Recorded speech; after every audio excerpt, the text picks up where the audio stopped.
ఏయోటివి వీక్షకులకు ఉపేంద్ర నిరుద్యోగ జాబ్ నాయకులు మరియు అదే నాగేష్ గారు, సురేష్ గారు మరియు తెలుగు ప్రజలకు శుభ సాయంత్రం. తెలంగాణ రాష్ట్రాన్ని మనం సాధించుకుంది అదే నీళ్లు, నిధులు, నియామకాలు. సరే నీళ్లు తెచ్చుకున్నాం, సరే నిధులు వచ్చిన తర్వాత ఇంతవరకు ఏపీకి వెళ్ళే నిధులు తెలంగాణకు వచ్చినాయి.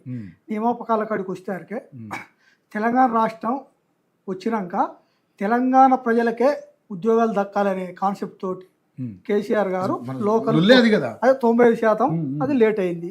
అయినా కానీ 9.5 సంవత్సరాల్లో 1,60,000 ఉద్యోగాలు ఇచ్చినాం. 1,60,000 ఎవరైనా మన హరీశ్రావు గారు చెప్పేది 1,62,000 ఇచ్చినాం. తర్వాత దాదాపు గవర్నమెంట్ ఉద్యోగాలేనా? గవర్నమెంట్ ప్రైవేట్ చాలా ఉన్నాయి, సాఫ్ట్వేర్ చాలా ఉన్నాయి. అఫీషియల్ ఇచ్చినాయి గవర్నమెంట్ ఉద్యోగాలే. ఇప్పుడు కాంగ్రెస్ వచ్చినాక ఫిలప్ చేసిన 70,000లో దాదాపు 62-63,000 మేము ఇచ్చిన నోటిఫికేషన్లు, గ్రూప్ 1 కానీ ఆ గ్రూప్ 2 కానీ వేరే ఇతర మేము ఇచ్చిన నోటిఫికేషన్లను వాళ్ళు భర్తీ చేశారు. స్వతహాగా ఇప్పుడు వాళ్ళు ఏమన్నారు, తెలంగాణ రాష్ట్రం రాగానే సంవత్సరంలోపు 2 లక్షల ఉద్యోగాలు అన్నారు. తెలంగాణ రాష్ట్రం కదా అధికారంలోకి సార్ వాళ్ళు అదే తెలంగాణ రాష్ట్రంలో కాంగ్రెస్ పార్టీ అధికారంలోకి రాగానే సంవత్సరంలోపు 2 లక్షల ఉద్యోగాలు అన్నారు. ఇంతవరకు 2 లక్షల ఉద్యోగాలల్లో వాళ్ళు ఇచ్చిన 67-70,000 62-63,000 మేము ఇచ్చిన నోటిఫికేషన్లే. అలా 5,000-6,000 ఇచ్చుండొచ్చు అంతే. అదేవిధంగా నిరుద్యోగుల భృతి అన్నారు, ఏది నెలకు 4,000 అన్నారు. అదే యూనివర్సిటీలలో ఫెలోషిప్లు ఇస్తా అన్నారు, స్కాలర్షిప్లు యూనివర్సిటీలో చదివే పీజీ విద్యార్థులకు నెలకు 10,000 ఇస్తా అన్నారు, లేదు. ప్లస్ ఏమన్నారు వాళ్ళు, విద్యకు 6% కాదు 15% మేము నిధులు కేటాయిస్తా ఉన్నారు బడ్జెట్లో, లేదు. ఏది యువతులకు 18 సంవత్సరాలు నిండిన యువతులకు ఎలక్ట్రిక్ స్కూటర్లు ఇస్తున్నారు, ఇయ్యలేదు. 10,000 నుంచి 5 లక్షల దాకా వాళ్ళకు నిరుద్యోగ వృత్తి ఇస్తున్నారు. అంటే 10th అయిపోయిన వాళ్ళకి, ఇంటర్ అయిపోయిన వాళ్ళకి, డిగ్రీ, పీజీ, పిహెచ్డి ఇట్లా 10,000 నుంచి స్టార్ట్ చేస్తే 5 లక్షల దాకా ఇస్తున్నారు, ఇయ్యలేదు. అదేవిధంగా చదువుకునే విద్యార్థులకు మేము ఒక ట్రస్ట్ ఏర్పాటు చేసి వాళ్ళకు 5 లక్షల వరకు లోను, ఏది ఇంట్రెస్ట్ లేకుండా లోన్ ఇస్తామన్నారు, ఇవ్వలేదు. ఆదిలాబాదు, ఖమ్మంలో సపరేట్ యూనివర్సిటీలు ఇస్తేస్తా అన్నారు, తేలేదు. ఇప్పుడు అదే డిగ్రీ కాలేజ్ ఇంటర్మీడియట్లో చదువు చెప్పే లెక్చరర్లు కదా పార్ట్ టైం వాళ్ళు, వాళ్ళకు 42,000 జీతం ఇస్తా అన్నారు. యూనివర్సిటీలలో ఉన్న పార్ట్ టైం వాళ్ళకు 50,000 ఇస్తా అన్నారు. యూనివర్సిటీలలో అకాడమిక్ ఉంటారు కన్సల్టెంట్లు, వాళ్ళకు 12 months సాలరీ ఇస్తారు. అది కూడా తెలంగాణ రాష్ట్రం వచ్చినాకనే కేసీఆర్ గారు వాళ్ళకి జీతాలు పెంచారు. ముఖ్యంగా పార్ట్ టైం వాళ్ళకైతే వాళ్ళకు క్లాస్కు 800-900 ఇట్లా ఇస్తారు. వాళ్ళకి క్లాస్ చెప్తేనే లెక్క. సమ్మరు వెకేషన్లలో వాళ్ళకి జీతం రాదు. అయితే ఏం చేసి రేవంత్ రెడ్డి గారు వాళ్ళకు డిగ్రీ కాలేజ్ ఇంటర్మీడియట్లను 42,000 ఇస్తాం నెలకు, అదే యూనివర్సిటీలలోకి 50,000 ఇస్తా ఉన్నారు. ఇంతవరకు దాని ఊసలేదు. అంటే ఓన్లీ అధికారంలోకి రానికి రేవంత్ రెడ్డి గారు ఇష్టం వచ్చిన హామీలు ఇచ్చారు. అందులో ఒక రేవంత్ రెడ్డి కాదు కదా, రాహుల్ గాంధీ ఊర్లు వచ్చిర్రు, ఏది అశోక్ నగర్ పోయాడు, ప్రియాంక గాంధీ మీటింగ్ పెట్టి ఆడ 2 ఉద్యోగాలను కూడా కొడితే మీకు 2 లక్షల ఉద్యోగాలు అన్నాడు. యూత్ డిక్లరేషన్ అన్నారు, మొత్తం 420 హామీలు, 6 గ్యారెంటీలతో పాటు 420 హామీలు. అందులో 60 హామీలు ఓన్లీ విద్యార్థులై నిరుద్యోగులే ఉన్నాయి. అందులో ఇప్పుడు ఒక్కటి కూడా నెరవేర్చలేదు. రేవంత్ రెడ్డి ప్రభుత్వం ఓన్లీ అధికారంలోకి రానికే మీరు హామీలు ఇచ్చారు తప్ప ఒక్కటి కూడా నెరవేర్చలేదు. మరి ఈ రోజు పెంచని చెప్పేసి అన్నారు కదా, అది ఏది హాస్టల్లో అది కూడా తెలంగాణ రాష్ట్రం వచ్చినప్పుడు 750 రూపాయలు ఉన్నది ఏది ఒక విద్యార్థికి. అయితే ఆ 750 రూపాయలలో మనం రైస్ కూడా కొనుక్కోవాలి. కేసీఆర్ గారు వచ్చినా దాన్ని 1,500 చేసాడు. 1,500 చేసి నీకు ఫ్రీ రైస్ ఇచ్చాడు. 1,500 అమౌంట్ చేసి ఫ్రీ రైస్ అంటే నీకు 750 రూపాయలల్లా అప్పుడు 32 రూపాయలు 31 రూపాయలు కేజీ ఉండే రైస్. 750 నువ్వు రైస్ కొనాలి. కానీ కేసీఆర్ వచ్చినాక దాన్ని 1,500 చేసి నీకు ఫ్రీ రైస్ ఇచ్చాడు. దానివల్ల నిజమేనా 1,500 అంటే ఆయన కాస్మెటిక్ చార్జెస్ విషయంలో ఛార్జీలు 1,500 చేసి రైస్ ఫ్రీ రైస్ గురుకులాలల్లో. అంటే దానివల్ల ఏమైందంటే నీకు టిఫిన్ పెట్టే స్థాయికి పోయింది. ఇంతకుముందు ఏమైనా 3 పూటలు తిండి పెట్టి ఏదో పప్పు పచ్చి పులుసు పెట్టేది, నీకు టిఫిన్స్ పెట్టి. ఒక చిన్న ఆ టాపిక్లో చూస్తే 2014లో ప్రభుత్వ పాఠశాలల్లో విద్యార్థుల సంఖ్య 34 లక్షలు ఉంటే 2024-25 విద్యా సంవత్సరంలో 23 లక్షలకు వచ్చింది. అంటే ఇక్కడ పడిపోయింది ఎంత అంటే 11 లక్షల మంది, అంటే మోర్ దెన్ 1 మిలియన్ గవర్నమెంట్ స్కూల్స్లో చదివే విద్యార్థుల సంఖ్య తగ్గింది. అంటే మన యొక్క ప్రమాణాలు ఎంతకు దిగజారిపోయినాయి. ఇది ఎవ్రీథింగ్, ఇది నీతి ఆయోగ్ రిలీజ్ చేసి. అవును, చెప్పండి. అయితే తెలంగాణ రాష్ట్రంలో ముఖ్యంగా ప్రైవేటు కాలేజీలు, స్కూళ్ళు, ఇప్పుడు నారాయణ ఉన్నది, చైతన్య ఉన్నది, వాళ్ళు ఏం చేస్తారు, వాళ్ళ స్కూల్ పర్మిషన్ ఎన్ని తీసుకుంటారు, విపరీతంగా పెంచుకుంటూ పోతారు. మరి ఏమన్నారు, కాంగ్రెస్ ప్రభుత్వం ఉన్నప్పుడు మేము ఫీజు ప్రైవేట్ స్కూళ్ళల్లో ఏ విధంగా ఉందో దానికి ఒక క్లారిటీ తీసుకొచ్చి ఎంత ఫీజు ఉండాలనేది మేము దాన్ని నిర్ణయిస్తామని చెప్పారు.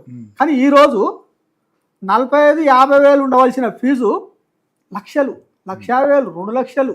Delhi public school, Chaitanya, Narayana, intermediate 53,000 fees ఉండాలి, 1,80,000 ఓన్లీ కాలేజీలో. అది మళ్ళీ నారాయణ, చైతన్య చదివిన వాళ్ళకు ఆ కాలేజీలకు పోతే రాయితీ ఏదో 20,000, 30,000, మిగిలిన వాళ్ళకు అది కూడా లేదు.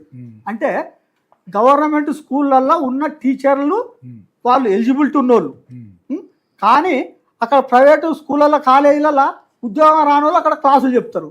అక్కడనో విద్యార్థులకు చదువు ఎట్లా వస్తుంది, ఇక్కడ ఎందుకు రావట్లేదు అంటే టీచర్లు వాళ్ళకు కూడా ఎట్లయిందంటే వాళ్ళు చేసే పనిలో కూడా క్లాట్లు ఏ పని వచ్చినా వాళ్ళకే చెప్తారు. ఈరోజు ఫర్ ఎగ్జాంపుల్ జనాభా లెక్కలు చేయాలి, టీచర్లే బుక్లు పట్టుకుని తిరగాలి. అంటే వాళ్ళ పని వాళ్ళు ఏనిస్తలేరు. రాష్ట్ర ప్రభుత్వం రేవంత్ రెడ్డి గారు అధికారం రాగానే డిఓ, ఎంఈఓలను అందరు రిక్రూట్మెంట్ చేస్తున్నాడు. అంటే విద్యను ప్రక్షాళన చేసి గాడికి తీసుకొస్తున్నాడు, చేయలేదు. అంటే ఒక ప్రతి మండలానికి ఒక 10th class junior college compulsory college పెడతా ఉన్నాడు. ప్రతి నియోజకవర్గంలో డిగ్రీ కాలేజీ అన్నాడు, డిస్ట్రిక్ట్ హెడ్ క్వార్టర్లో పీజీ సెంటర్ అన్నాడు. కానీ ఇంతవరకు దాని గురించి ఏం మాట్లాడలే. మన విద్యా కమిటీ ఉన్నాడుగా చైర్మన్ గారు, ఆయన ఇంటర్వ్యూ ఇస్తూ ఏం చెప్పిండు, ప్రతి మండలంకు ఒక స్కూల్ పెట్టబోతున్నాం, అంటే తల్లిదండ్రులే ఒక బస్సు ఫేర్స్ వాళ్ళు భరించాలని చెప్పాడు. అంటే ఇంతకుముందు వాళ్ళు ఇచ్చిన హామీలల్లో ఉచిత బస్సు అన్నాడు. అంటే ఆయన చెప్తూ అడిగారు కదా, క్వశ్చన్ అడిగితే కూడా ఆ మురళి గారు ఏం చెప్పారు, అవునండి ప్రైవేట్ స్కూళ్ళల్లో మస్తు ఫీజులు కడుతున్నారు, కనీసం వాళ్ళు గది భరించలేరు తల్లిదండ్రులు. అంటే చెప్పింది ఒకటి, చేసేది ఒకటి.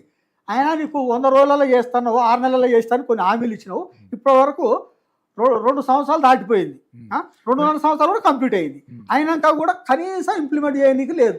ఎంతసేపు అధికారాన్ని ఎట్ట కాపాడుకోవాలి, ఏం చేయాలి, ఎట్ట దోస్తానం చేయాలి. ప్లస్ ఇంకోటి కేంద్ర ప్రభుత్వం కూడా ఒకటి చేసింది ఈ మధ్యలో, ఆ ఇంటర్మీడియట్ ఉన్నది కదా, 10th క్లాస్ తీసేసి ఇంటర్మీడియట్ వరకు కూడా ఒకటే విద్య చెప్పని చేయమని చెప్పారు. కానీ ఇప్పటి వరకు తెలంగాణ, ఆంధ్రలో 2 రాష్ట్ర ప్రభుత్వాలు కాలయాపన చేస్తున్నాయి. ఎందుకంటే చైతన్య, నారాయణ, ఈ కేశవరెడ్డి ఉన్నాయి, వాళ్ళతోటి పొల్యూట్ అయ్యి వాళ్ళు కూడా ఈ మధ్యలో కాలేజీలను స్కూల్లో అప్డేట్ చేసుకుంటారు. అంటే వాళ్ళు అప్డేట్ అయినాక వీళ్ళు దాన్ని ముట్టుకోరు. అదే వాళ్ళు అప్డేట్ అయిపోయినాక అప్పుడు మేము 10th బోర్డు తీసేస్తున్నాం, ఇంటర్మీడియట్ అంటారు. అంటే అప్పటి వరకు వీళ్ళు రెడీ ఉంటారు అన్నట్టు. అంటే దాని కొరకు కాలయాపన చేస్తారు. ఇంటర్మీడియట్ లో నువ్వు స్టూడెంట్స్ ఏ కాలేజీలో చదవాలని తల్లిదండ్రులతో గొడవలు, 2.5-3 లక్షల సంవత్సరానికి హాస్టల్, ఆడికి పోతే మంచి చదువు వస్తారు భ్రమలలో, అంటే అట్లా తీసుకొస్తారు. ఇప్పుడు 1 లక్షల మంది విద్యార్థులలో ర్యాంకు ఒకరికి వస్తే 2కి వస్తుంది. వాళ్ళు ఏం చేస్తారు, 200 స్కూళ్ళు ఉంటే ఒక్క స్కూల్ కు ర్యాంక్ వస్తే అన్ని స్కూళ్ళలో అదే. సరే మీరు మాట్లాడండి దాని గురించి, సబ్జెక్ట్ అది కాదు. కానీ నేనేమన్నానంటే సరే అందులో కూడా అక్కడ కూడా టీచర్ తగ్గిపోయారు కాబట్టి ఆ టీచర్ పోస్టులు కూడా భర్తీ చేస్తే ఈరోజు గవర్నమెంట్ స్కూల్లోనే నిలబడి ఉండి, అందుకని ఎంతసేపు దాన్ని ఆగినా. నెక్స్ట్ అసలు ఏంటి నిరుద్యోగుల పట్ల మీ ప్రభుత్వ స్టాండ్ ఏంటన్నా మీ పార్టీ తరఫున? నిరుద్యోగులకు ఉద్యోగాలు ఇస్తామనే ఉద్దేశంతో మేము లోకల్ 95 జీవో తీసుకొచ్చినాం. సరే మేము లాస్ట్లో అది రాష్ట్రపతి ఆమోదానికి పోయి లేట్ జరిగింది. సెకండ్ టైం అధికారం కోల్పోయే టైంకి ముందు జీవో ఇంప్లిమెంట్ అయింది అది. సో అప్పటికి మేము ఫిలప్ చేసినాం, నోటిఫికేషన్లు ఇచ్చినాం, మళ్ళీ అధికారంలో లేవు. కానీ ఇప్పుడు ఆ నిరుద్యోగులకు కంపల్సరీ, ఇప్పుడు వాళ్ళు ఏమన్నారు, June 2 వరకు నోటిఫికేషన్ ఇస్తే September 17 లోపు కంపల్సరీ ఫిలప్ చేస్తామన్నారు. కానీ చేయలేదు. ఈ తెలంగాణ రాష్ట్రంలో ఇప్పుడు బీఆర్ఎస్ ప్రభుత్వం అధికారంలోకి వస్తే నిరుద్యోగులకు ఇస్తానన్న ఉద్యోగాలతో పాటు ఎక్కువ 95% కంపల్సరీ మేము ఇంప్లిమెంట్ చేస్తూ కంపల్సరీ మేము ఉద్యోగాలలో రిక్రూట్మెంట్లో మొదటి ప్రాధాన్యత ఉంటుంది ఓకే బీఆర్ఎస్ పార్టీ. వాళ్ళకు నిరుద్యోగులు కూడా అండ ఉంటాం మేము. అంటే కేసీఆర్ గారు మొదటి ప్రాధాన్యత ముందు హైడ్రాన్ తీసేస్తానన్నాడుగా, అది అంటే దీని దాంతోపాటు ఇది కూడా చేస్తాం, కాల్లో పడేస్తాను అది కూడా చేస్తాం. ఇప్పుడు మనం జిల్లాలు పెంచుకున్నాం, జిల్లాలు పెంచుకుంటే ప్రతి జిల్లాకు ఒక నవోదయ స్కూల్ రావాలి, కానీ కేంద్ర ప్రభుత్వం ఇవ్వలేదు 33 జిల్లాలు మనం. కానీ కేసీఆర్ గారు ఆ మెడికల్ కాలేజీలు కానీ అన్ని ప్రతి జిల్లా కూడా 1400 స్కూల్ ఎత్తేసారు కదా గవర్నమెంట్ స్కూళ్ళు. మరి మీరు దాని గురించి మాట్లాడితే ఏం చెప్పాలి? నాకు ఇప్పుడు మీ హయాంలో 1400 స్కూల్ ఎత్తేసారు, దానివల్ల టీచర్లు అందరూ కూడా రోడ్లు పడే పరిస్థితి ఉందని చెప్పి చాలా మంది మాట్లాడుకున్నారు. మేము స్కూల్ ఎత్తేసి ఉన్న ఉద్యోగాలు ఎవరు తీసేయాలి కదా, ఉద్యోగాలు తీయకపోయినా ఇప్పుడు కొత్త రిక్రూట్మెంట్ వచ్చేది కదా. జరిగేది ఏంటంటే గవర్నమెంట్ స్కూళ్ళలో ఇప్పటికి కూడా 20-30 మంది విద్యార్థులు ఉంటారు ఒక స్కూల్. గవర్నమెంట్ స్కూల్ ఎత్తాల్సిన పరిస్థితి ఎందుకు వచ్చింది? విద్యార్థులు ఉంటలేదు. మీరే కదా KG to PG Vidya free అన్నారు, ఉచితం అన్నారు. మరి ఎక్కడ చేశారు? ప్రతి గురుకులాలు 1000 గురుకులాలు తీసుకొచ్చింది మా పీరియడ్లోనే కదా. ఆ గురుకులాలకు కూడా ఎంత కాంపిటీషన్, మంచి ర్యాంకులు సంపాదిస్తారు. గురుకుల విద్యార్థులు కానీ ఆ రెసిడెన్షియల్ కాలేజీలలో మంచి ర్యాంకులు ప్రైవేటు స్కూళ్ళతో పోటీపడి సంపాదిస్తారు. రైట్ మాట్లాడదాం సురేష్ గారు. సో బీజేపీ తరపున, ఎందుకంటే వీళ్ళు ఫస్ట్ స్టార్ట్ చేసిన తర్వాత ఏదైతే వీళ్ళు గవర్నమెంట్ ఎప్పుడైతే వీళ్ళకి నోటిఫికేషన్ చేస్తామో మెగా డిఎస్సి 25,000 పోస్టులు వేస్తామని చెప్పిన తర్వాత చాలా రోజుల తర్వాత వాళ్ళ మాట తప్పిందని అర్థం చేసుకుని పెద్ద ధర్నా చేశారు. దాదాపు ఎక్కడి నుంచి